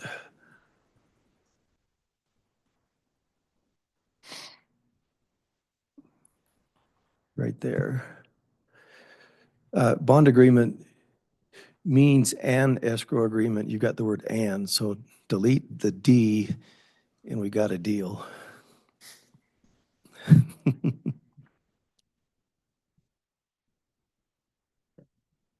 Yeah. And should be, instead of and, it should be an escrow agreement. Oh, okay, I gotcha, I Oh, gotcha. You can't have two vowels together like that, can you? There we go. Yeah, Okay. yeah, I don't, yeah. I mean, here, considering all the discussion we've had tonight, that is almost remedial, but as long as you're making changes. Thank you. If you're going that far, then I got another one too. Go for it. And definitions, agriculture. Oh, here we go. If we're going there, we'll go there. I was gonna let it go, but It sounded like a Jeopardy statement, Okay, just then, like I'll take, a farming activity limited to the tilling of soil, raising of crops, horticulture and gardening. This definition does not include any commercial activity of raising or animals or fowl. I think we need to take out the does not include, also includes. oh, so keep that and say also include? Yeah, also includes. Okay. Well, I think you'd still say it does not include any commercial activity, but raising animals or fowl would be agriculture. Yes. Yeah. So somehow Or, move, yeah. move somehow animals or or- fowl up. Yeah, into the that's what I'm saying, definition of because it's saying agriculture. it does not include. Yeah. What if I just move raising of animals or fowl up into the other item? You got I it. think that'd be Yeah, fine. you got it.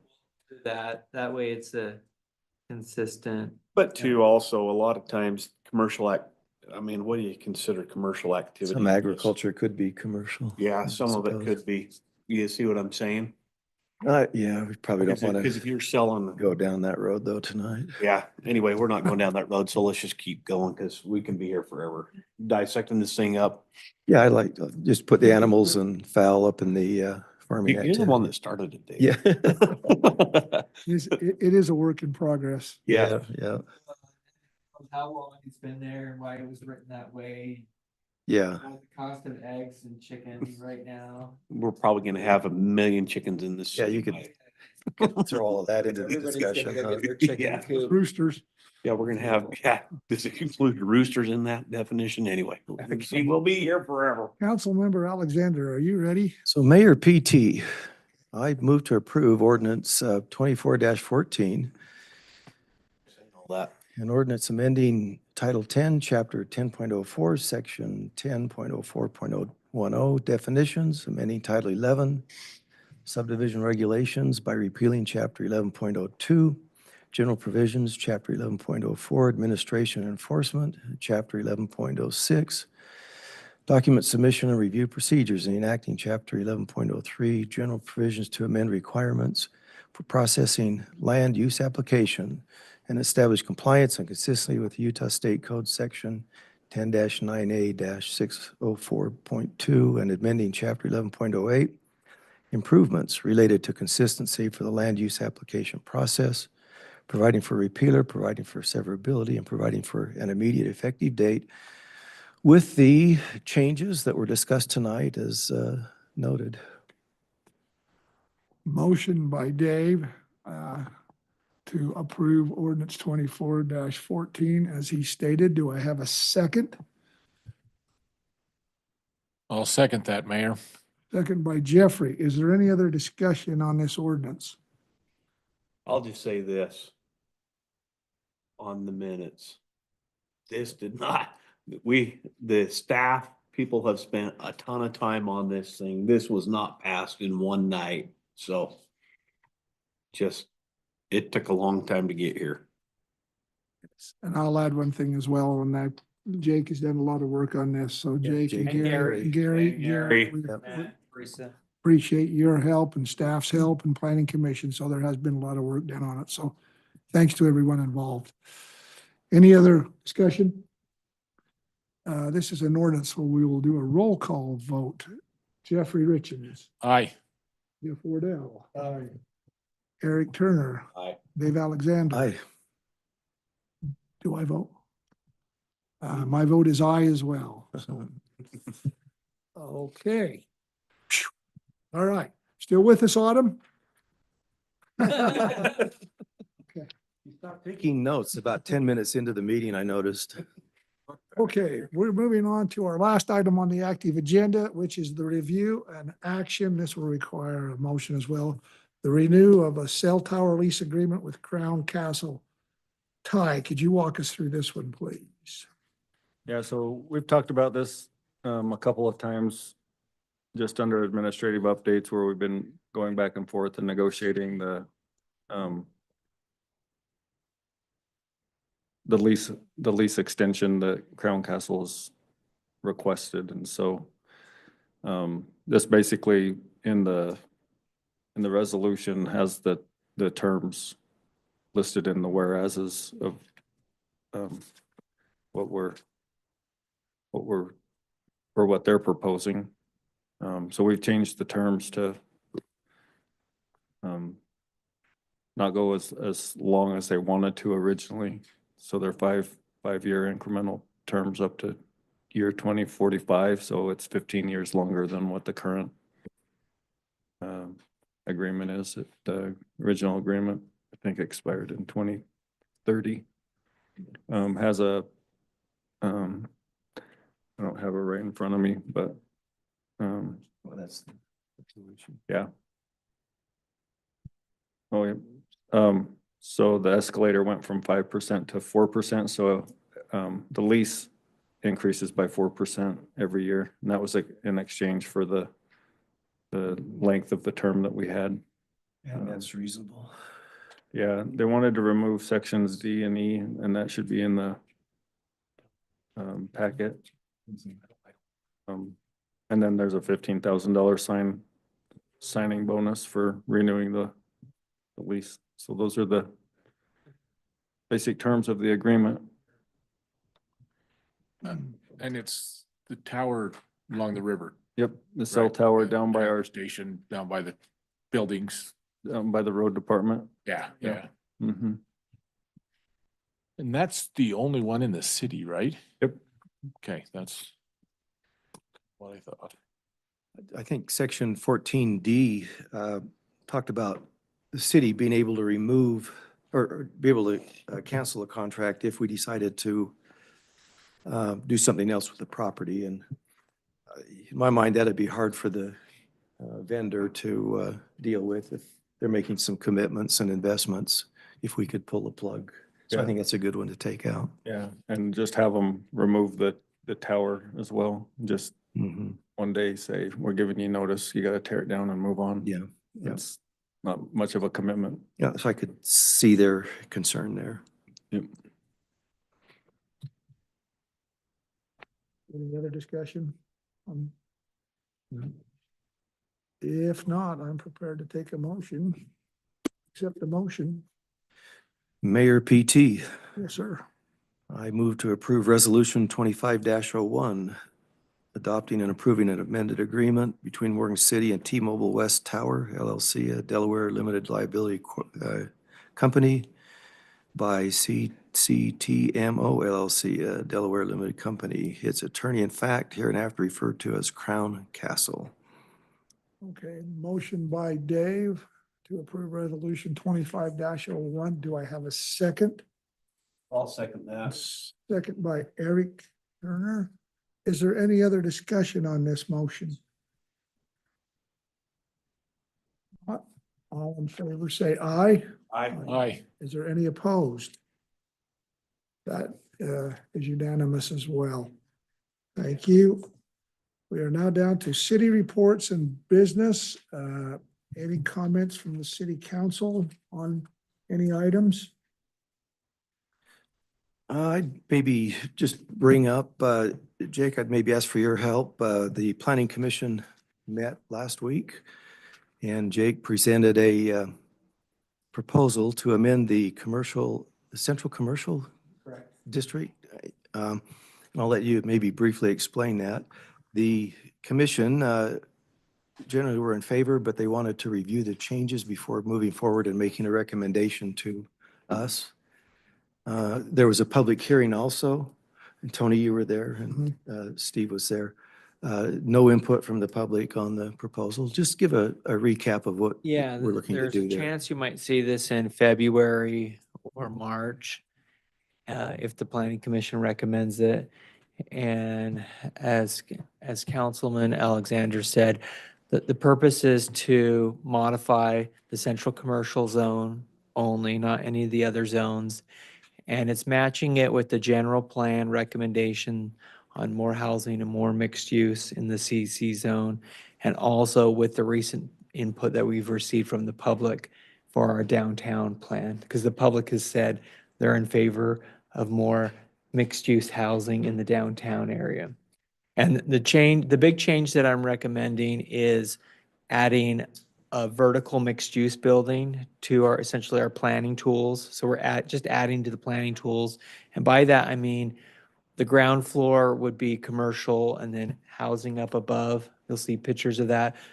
Bountiful has some good examples on Bountiful Main Street.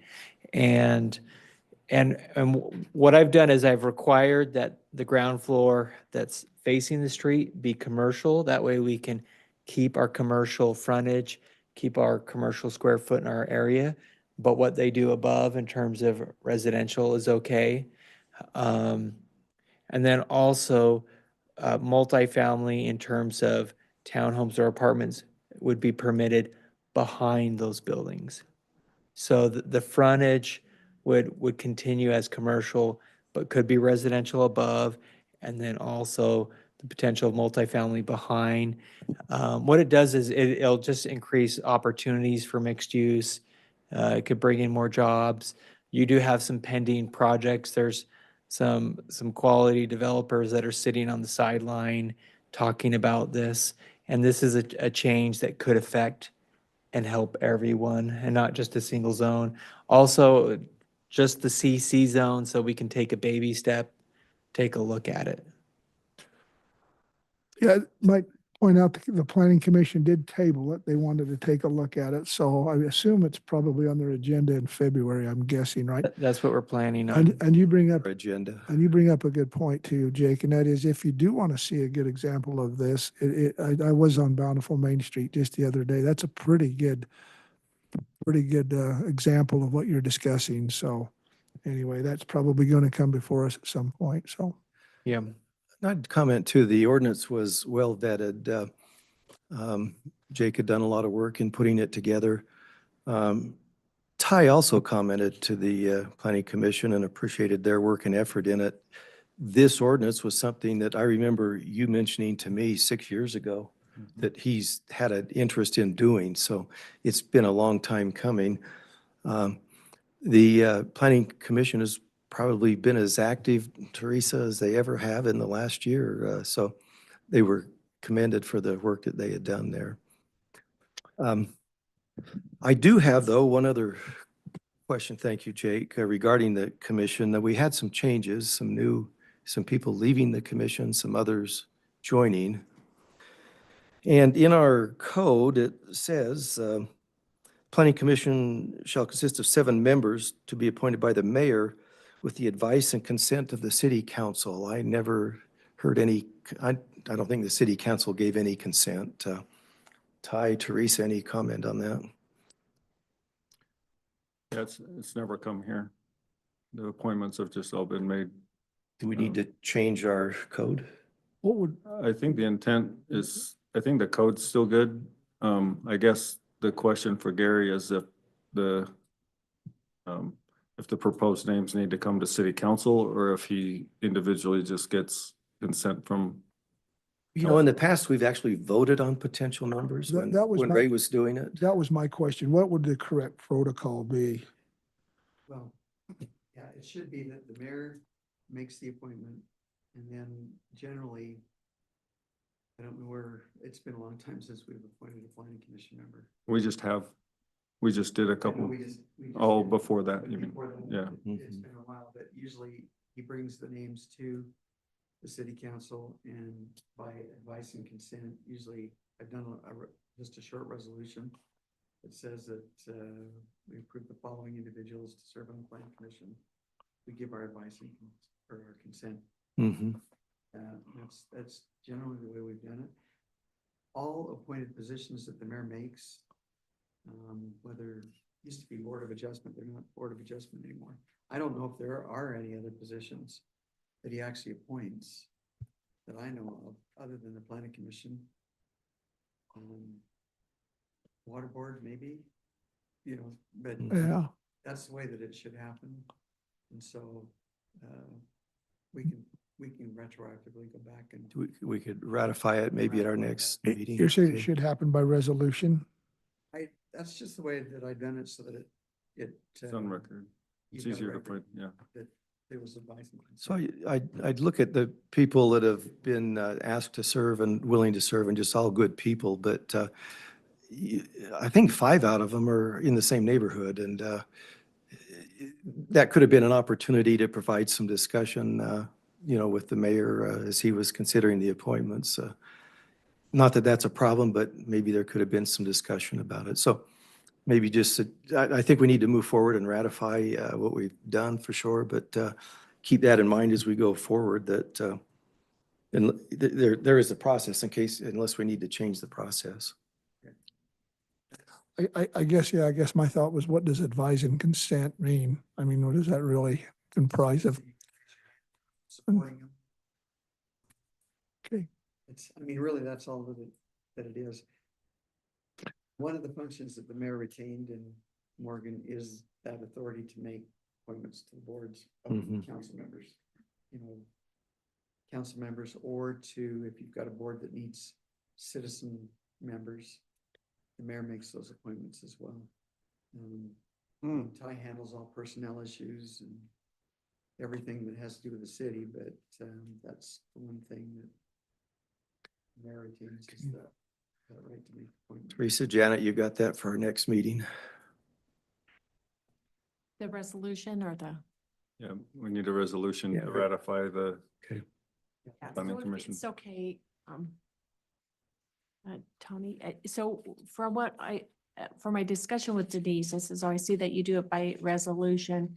It was, well, you know, the mayor makes those choices and then we've always done the resolution, but it's not necessarily before or after they Well, what- were I mean, You appointed. had to do it before. What happens if a council member dissents?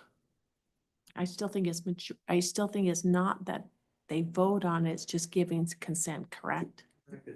If you had a council that dissented, The entire council. In the entire council, Refuses to consent, that would then the be. mayor would have to continue to. yeah, so I think it Everybody needs to be else. done before. Until such time as you find somebody that you all agree on. That makes sense. but there would be nothing wrong with the mayor asking for suggestions from the council if they have names that they might want. Yeah, he's done that before with his last appointment before this one. He said if any of you have a recommendation, make it known. Yeah. Okay, I know that. We can put that together. We can just ratify the. Sure. Maybe, and I advise that during the next one that, you know, you can have those discussions with the mayor, why he had a process of why he wanted to pick a specific people. We talked Sure. about having areas and that's a stuff, so he'll give you yeah. a rundown. That'd be a of great what- discussion. Would probably answer maybe some of the questions I had on it. okay. Any other comments from the city council? Discussion, okay. Ty, moving on to the city manager updates. You're on. Okay, so for personnel, we have a new recorder. That was just already clapped on in the. everyone- Clapped on, everyone applauded. Applauded, yeah. Everyone already applauded that in the beginning of the meeting. So welcome Janet. As our new recorder. And we also have Chase Grand Prix in our road department. So Jamie's oldest. Jamie's boy. uh-huh, Oldest boy, he came Chase, he's a good guy. from Layton. So snagged another one. Yeah, so we're happy to have both Anybody from Layton is good. both of them on board, and it was good timing for him. He actually found a place here, so he's not commuting from Logan, so that was a good commitment on his part to live here and be responsive for snowstorms and that sort of thing. If we ever have another snowstorm. Under project updates, the hotel closed, so has new ownership. You saw the signage starting to go up. We have some work left to do to allow them to put signs. Right now, our ordinance doesn't allow them to put signage really other than on the building, so we'll have some stuff for future meetings with the historic district and that sort of thing to, That'll go to the planning first. yeah, make some accommodations there. Our road project is Young Street. Young Street redo and add sidewalk to the end of where the sidewalk is to East Canyon Creek. So that's our project. It's out to bid. We have like 23 interested potential bidders, and so it's we've never had that many on a project, and it closes this week. So we'll have a project on the future council to approve. So that's our big project for this year. So we're looking forward to that. And then our entrance way is almost done. We're just pending a huge flagpole in the entrance, and then our electronic sign just got lit up other than one small corner in the lower right hand. They got the other panels all connected up, so. That was supposed to have your face picture on it, right? Nope. No, but we can use it for community events and stuff going around in the community, so that's our. And thank you for pointing out to me yesterday that those are railroad tracks. I finally paid attention to it. Well, I didn't today. know you were talking about with the two poles, and I go by, I was like, oh, he's meaning what, because it's under snow, but those are I took a hard look at it today and I thought, oh yeah, that is railroad tracks. those So, are tracks leading up Yeah, to the sign, yeah. yeah. Oh, and we close on the property tomorrow, so the property that we're getting from the hotel for the alleyway, We'll have that. we close on that tomorrow, so When do we pay them? tomorrow. Make their payment, their RDA payment? Oh, the RDA payment, is February, I think February 15th was the date that we put on that. you said that the hotel was, I mean, the hotel is open, right? But under new ownership. Yeah. Yeah, okay. Yes. Okay. Yep, it's still open, but it's becoming a Comfort Inn. Closed on the, okay, at the bank, okay. Not close the building, they That's what I- they closed like as in purchased the.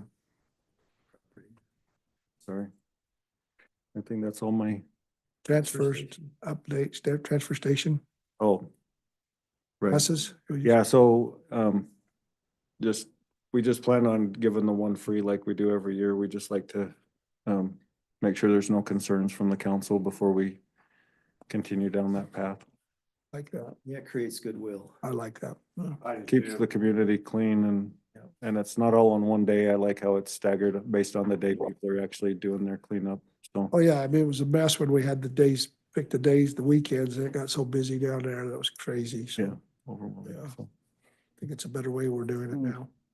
My wife asked, because she it looks like we're getting some traction on technology up with the recycling bins and mandatory, is that still gonna Yeah. roll out in parts of the city in the very near future? Yeah, so we've, the cans are on order.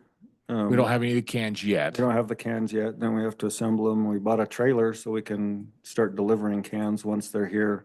But before we deliver cans, then Wasatch Integrated's gonna send out Send out some the stuff. notices to each neighborhood. That's all still on track to come this spring. Yeah, yeah, so we'll probably be totally done around the June timeframe, and then we'll have to bring back the fee schedule to adopt the new fee in the fee schedule, and we have some adjustments to make on that too with, what if I want 2 recycling cans? We've been asked that, and what if you want 2 black cans and 1 recycling can? So, our advice is just to get more frontage. I don't know where you put them out on the road. Fill 2 recycling cans with Cindy's 2-liter Diet Coke bottles. Yeah. I guess say the UPS guy stopping at my house every dang day.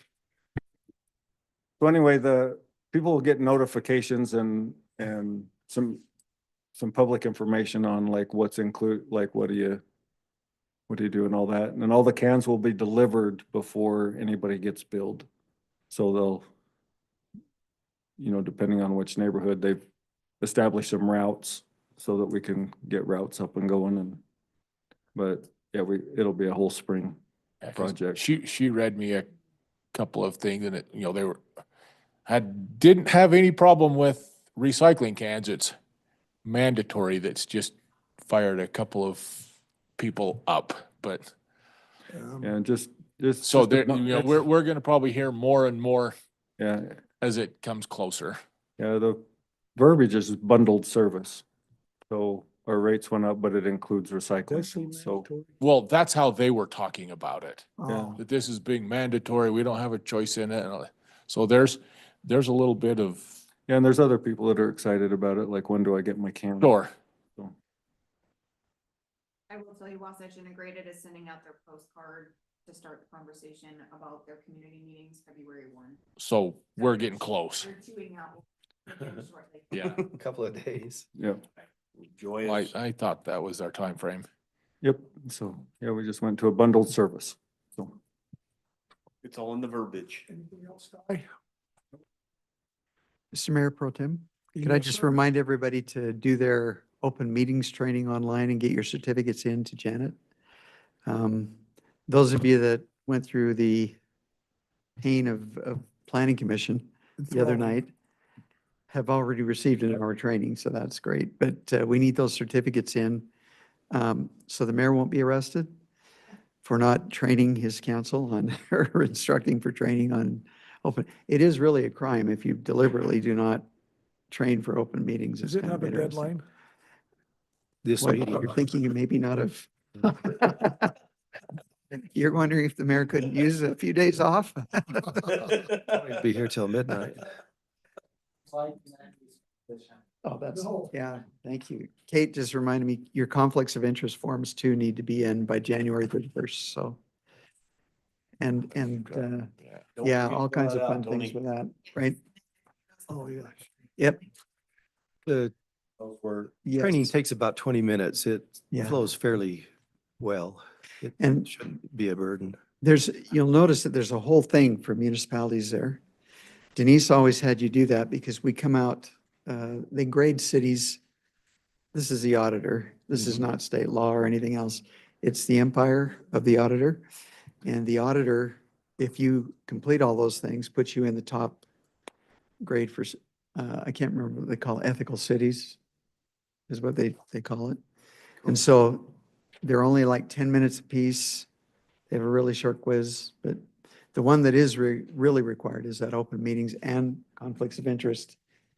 All kinds of fun things with that. But it can't possibly be as exciting as yours. Well, thank you. That's the first time it's ever been referred to as even being a little bit exciting, so. Thanks very much. Appreciate it. Anyone else have any other items of business? Autumn, you ready to give up on poli sci? after this meeting tonight? Okay. All right, this meeting is adjourned. Thank you, everyone. Appreciate it. Every city. Yeah, and the best thing to do is just to go on and do what the auditor wants you to do, go through his.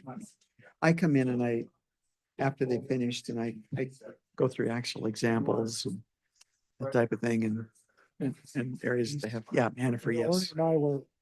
Ernie and I were pretty much, well, yeah, we're all there together, so no, Ernie and I were stumbled quite a bit back in the day.